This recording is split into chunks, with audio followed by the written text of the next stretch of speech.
everyone. I'm Sania Faruqi and I'm coming live from New Delhi.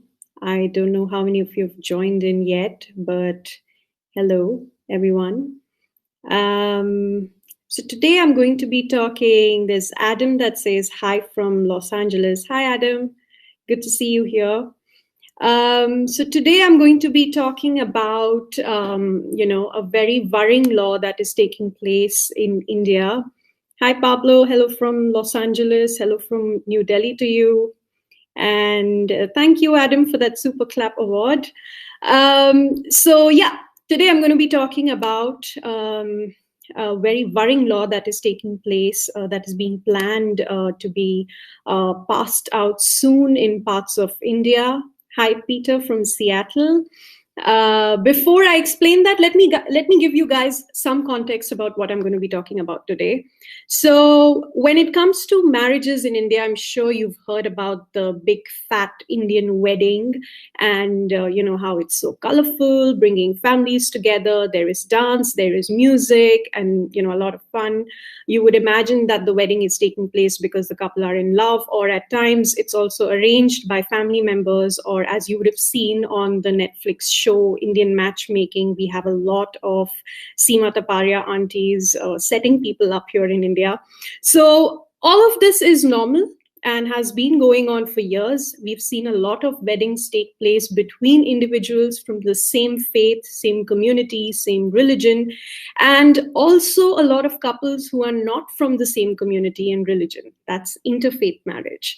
So just to give you a few facts on that, in India, more than 90% of all marriages are arranged. Families rarely look beyond religion and caste while fixing alliances. According to the Indian Human Development Survey, only about 5% of marriages are intercaste, and interfaith unions are even rarer. One study puts them just about 2.2%.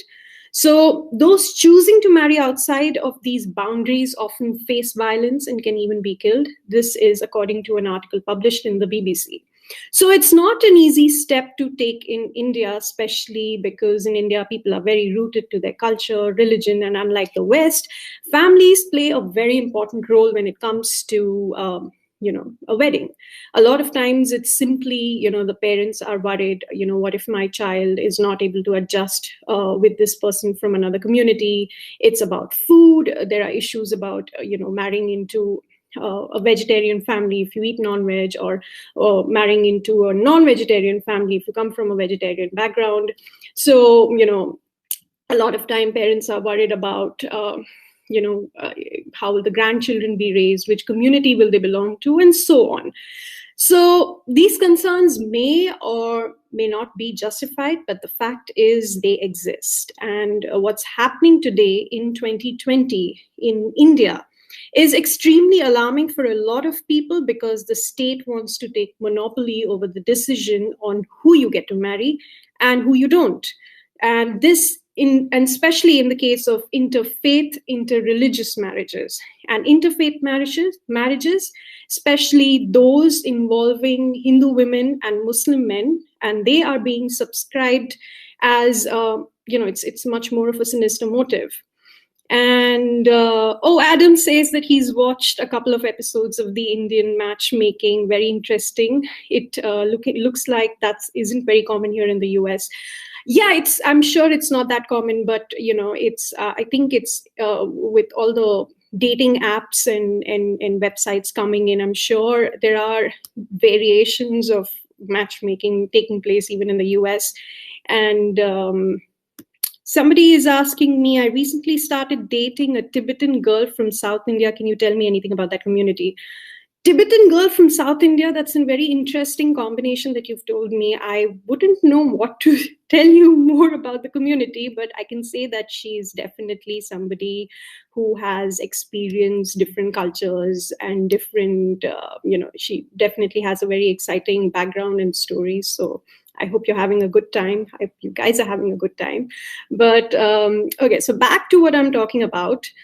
So we now have politicians in India from the current ruling party who are in favor of putting forward a law, which has been argued over the years. It is driven by conspiracy and by false narrative that are being built against another community. So I'm going to be quoting something from the Washington Post that recently published an article on this. And it says, on Tuesday, the state cabinet in Uttar Pradesh, home to more than 200 million people, approved an order criminalizing religious conversions by marriage with jail terms of between 1 and 10 years. The order, once it's signed by the state governor, would also nullify unions in which a woman changes her religion solely to marry. That is where it gets problematic. The new law will deepen concerns that under Prime Minister Narendra Modi, Indian Muslims minority is increasingly subject to suspicion, discrimination, and even violence. Why these statements are being said is because what we've seen happen in the past couple of years, especially in Uttar Pradesh, since we're talking about it, is say a guy who is from a Muslim community is seen with a girl from a Hindu community, either sitting in a park or just riding a bike and going somewhere, or just who are out on a date, and they happen to be caught by cops. A lot of time what we've seen is that the cops attack, the cops beat up the guy, they question, why are you together? And God forbid they are seen, holding hands or being physically expressive. Then it's a whole different sort of violation of rights and right to privacy, because then they question, what are you doing? And the whole moral policing happens. And at times the cops call up the girl's parents and families and inform that, your daughter is doing this, and they lock up the guy. So there's been it's against right to privacy and right to what those two adult individuals are doing. And secondly, clearly you cannot just go ahead and beat up a person or a couple just because they're together, or just because they happen to be from different faiths. So lots of messages coming here. Recently started. Okay, near Bangalore, thank you. I just didn't realize India had a Tibetan community before I met her. Oh, there's a huge Tibetan community in India, and we enjoy eating their momos. And Delhi especially has really good momos, dumplings, that's what we call them here. I'm sorry you have to deal with these draconian practices. Yeah, that's why it's a bit troubling for everybody in India, especially for the women from the Hindu community, because there's a lot of action being taken, and a lot of feminists and activists are saying that women get to decide who they marry, not the state. And who coined the term love jihad? Well, it is coined by I'll be getting to that. In fact, I'll be telling you who coined it. So yeah, couples belonging to different religions or caste have long faced hurdles in India that range from familial opposition to death threats. There is no official data on how many interfaith marriages are there in the country, but as I mentioned in the study from BBC as well, statistics from 2005 suggested it's only about 2% of the total mass. The term that is used to describe this is called love jihad. I'm sure we all know what jihad is and what that means, but now there is something called love jihad in India. And I'm going to be quoting a couple of articles from the newspapers just to be, factually correct. And I'll need a moment to open those articles because I was trying to figure out how to make my Google Chrome work just about 2 minutes ago, and it is hung. So give me a moment. Meanwhile, ask me a question if there is anything you want to know. Any comments? And I am opening my articles.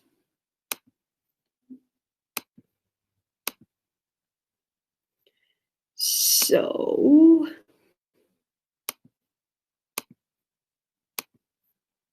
it's opening. Okay.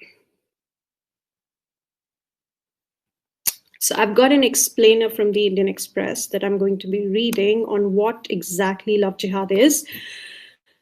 Let me get to it. Yep. Okay. So According to Indian Express, why are there apprehensions about the implementation of law in the UP? The issue of love jihad has been on UP Chief Minister Yogi Adityanath's agenda even before he became the Chief Minister of Uttar Pradesh and is considered close to his heart. While the BJP did not mention the word love jihad in all its poll agenda in previous state assembly elections, Adityanath, even as while he was an MP, he never shied away from being vocal about it. He has an outfit called the Hindu Yuva Vahini, and they've pretty much been active at present and had done a lot of checks on religious conversions in Uttar Pradesh. So why am I doing this? There is somebody called Adorable Tourist 3671. The reason why I'm doing this is because this is an ongoing, very serious debate and issue in India at the moment. Because if this turns into a law where love jihad becomes a legal, not just the term, but also it gets legalized as two people can't get married unless the state gives you permission, that's a dangerous trend. And right now we've got one state that has agreed to go ahead with it. But if this does get legalized in one state, then there are other states that are willing to implement this as a law. Again, as I explained in my previous, when I was describing what love jihad totally is, for those of you just joining in, let me take you back to it. So the politicians, what they want to do is, according to a few politicians, they believe that Muslim men are, forcing Hindu women to convert and become Muslims. And that's why love jihad as a law needs to be implemented. That is to protect the Hindu women from falling into the trap or falling into a fake love relationship or whatever that is. Like I said, according to Washington Post, also, it's driven by conspiracy and by false narratives. So there isn't really any proof that this particular concept is really happening in India. There have been cases, but there have also been cases where the girls have gone ahead and said, I'm not forced into being married. Love jihad is a bizarre term. I agree with you. It's a very bizarre term. I am just using it right now because I'm talking about this in terms of news. But it's not a term you will hear a lot of Indians use it. It's fascinating. I had not heard about this, Mark. Yeah, it is very fascinating, but it's also very, very troubling for Indians at the moment because it's going to be implemented as law. And Nikhil says nothing defeats personal liberties more than the state's intervention in one's personal affairs. Absolutely, Nikhil. That's where we are seeing so many people, so many voices opposing this, because individuals should be the one who decide who they marry. And like I said, India is already very religion and culture and family driven. So despite the freedom that we see people have, a lot of times marriage is difficult because you might have family members who don't agree. And that's not just between interfaith. This happens within the community because there are so many levels of caste and there's the rich and the upper middle class and the there are too many factors that anyway play when it comes to getting married. And then you're trying to bring in a law which doesn't allow you to basically choose a husband of your own choice. It's troubling. But so let me give you a little bit more about what this proposed UP law on love jihad is. Basically, the proposed law cleared by the Uttar Pradesh cabinet defines punishment and fine under 3 different heads. Those found guilty of conversion done through misrepresentation, force, undue influence, coercion, allurement, or by any fraudulent means in contravention of the law would face jail term of about 1 to 5 years and a minimum fine of 15,000 bucks. In case such a conversion is of a woman, then or a woman of from the scheduled caste or scheduled tribe, then those found guilty would have to face jail term for 3 to 10 years. What is important over here is, I'm going to highlight misrepresentation, force, undue influence, allurement, or by fraudulent means. So what the government is basically trying to say is that any Hindu girl who is marrying a Muslim man is either being forced, there is a misrepresentation over there, there is coercion, or there are that relationship is based on fraudulent means. And that's why the state needs to protect the women and have this law, so that if these sections are found, then they can, find the man, and he faces jail term of about 1 to 5 years and a minimum fine of $15,000. And so yeah, that's the troubling angle. And we have a lot of women from the Indian society sort of standing up and questioning this law, because they're saying, women are still seen as prized possessions and property of men who need to be protected at all cost. So not to sabotage the community's honor. And I'm going to be reading an article from Feminism in India. There's a website portal that has written an amazing article on this. There is somebody asking, Art Formal, is this something between Hindu and Muslim? Yes, this is something between Hindu and Muslim. So love jihad is basically termed if you are a Muslim man marrying a Hindu woman. And that is termed as love jihad, that the Muslim man through force or through lies is pretending to fall in love with the girl and making her convert and become a Muslim. So she's leaving her identity, and then she's going to be tortured, and all bad things are going to happen.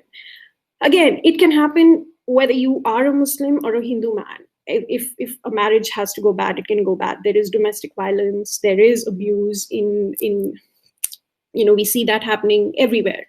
But to say that only a Muslim man is doing this to Hindu women, it's also political. It's very political, and it's very dangerous, because, like I said in the article, women are seen as prized possessions or property of men. I think a woman would be smart enough, an adult Indian woman would be smart enough to know if she's being used, or if she is being, trapped into this phenomenon called love jihad.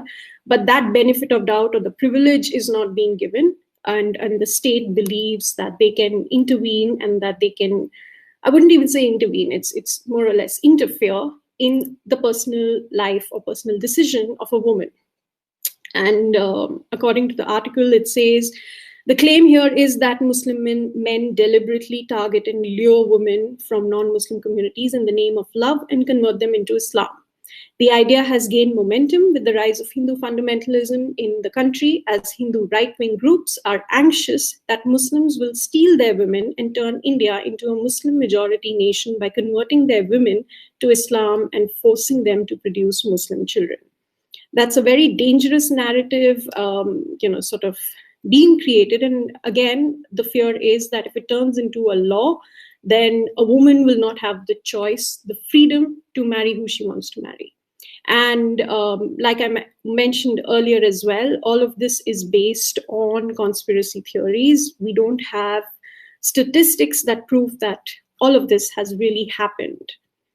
And so yeah, we've had many cases where a Hindu woman has gotten married, and there was sort of like there were court hearings, and the government got involved, but she said that she's happy to get married to who she's getting married to, and she's not being forced. And it took the Supreme Court almost 6 months to give the verdict.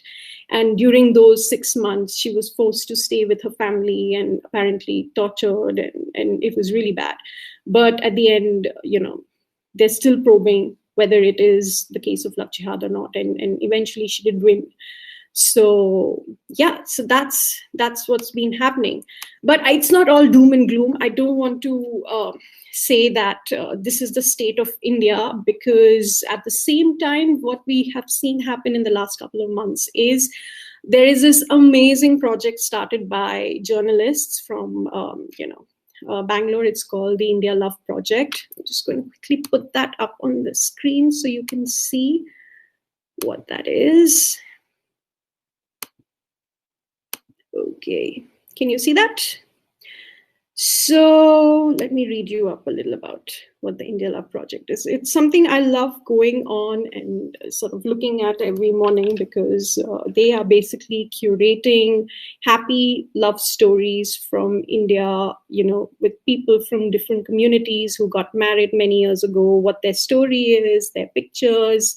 And it's just a reminder what communal harmony is all about. And let me read you something from there. So the people who started it is a journalist couple, Samar and Priya Ramani, and another journalist friend and writer, Nilufar Venkatraman. They launched the India Love Project on Instagram, describing it as a celebration of interfaith, intercaste love and togetherness in these divisive, hateful times. So yeah, it's again, when you go through the stories, when you go through this particular Instagram profile, you realize that a lot of people who have gone through this entire process of convincing family, convincing society to get married and build their lives together, there's a lot of happiness. There is a lot of sort of mutual respect. There is mutual common beliefs and value system that brings two people together. So it's not really as vicious as how the current political ecosystem is trying to make intercaste, interfaith marriages to be. Cartoonist 9, hello from India. Hi, good to see you join. And Harsh Jain says it's always something between Hindu and Muslim in India. Yeah, well, it is. That's the history of India. And I think it's not going anywhere for quite some time until individuals decide to, grow out of being decisive and live together based on common mutual respect for each other. But yeah, so it's a short 150-word story, and this is sort of bringing back the narrative of how Hindu-Muslim marriage can be a role model of secularism, and it's called love, and it's not love jihad, and such a thing doesn't exist. But it's gaining a lot of positive response, and frankly, I think these are beautiful stories, lovely pictures. These are people from different paths who have found love, and they're telling the India story that many believe may or may not exist in the next coming few years, because the political ecosystem has become very negative and toxic when it comes to anything to do with interfaith or interreligion or all of that. But yeah, so that's the report that I wanted to bring to you guys today, and I hope that you have learned something new. Is there mass conversion to Christianity happening in India? Art formal? I don't know if I want to make a comment on that. I'm not sure about this, because there are reports, there are mass conversions, but I don't know how accurate they are, and I don't know based on what legitimate reason they're called mass conversions to Christianity or to any religion for that matter. So no comment on that. But yeah, it's good to have so many people join in and watch and share their comments. And yeah, I will be reporting once a week from India, mostly I think Thursdays or Fridays. I don't know. I will put a promo out, so I hope you guys will follow me on Twitter and subscribe to my page on Haps News, and let me know if there's something else that you would want me to follow or report on from the country, and I'm happy to look into that. And yeah, it was really good to go live. And what are your thoughts on Hinduism? I respect all religion, and I think it's all faiths, in my opinion, are path to divinity. So you just respect it and you experience it if you are interested in exploring it. And yeah, Nikhil says perspectives are treasures of information. Keep it up. Thank you, Nikhil. Very kind of you to do that. Ideology of Hinduism. Somebody is asking me that question. Again, ideology, Hinduism, religion is a very personal experience for every individual. So even if you bring five individuals who practice Hinduism and ask them, what are your thoughts on Hinduism? They'll have five different perspectives on that. So yeah, it's how you experience, if you are a religious person, how you experience God. If you are an atheist, how you choose to live by that. If you are if you don't believe in one religion and you believe in a lot of religion, again, that's your experience to it. But you can't force individuals to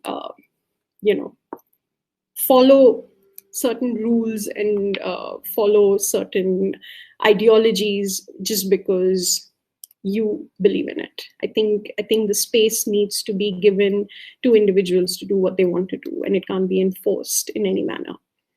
So yeah, that's about it. That's the wrap. Any more questions? Has anyone got anything to say?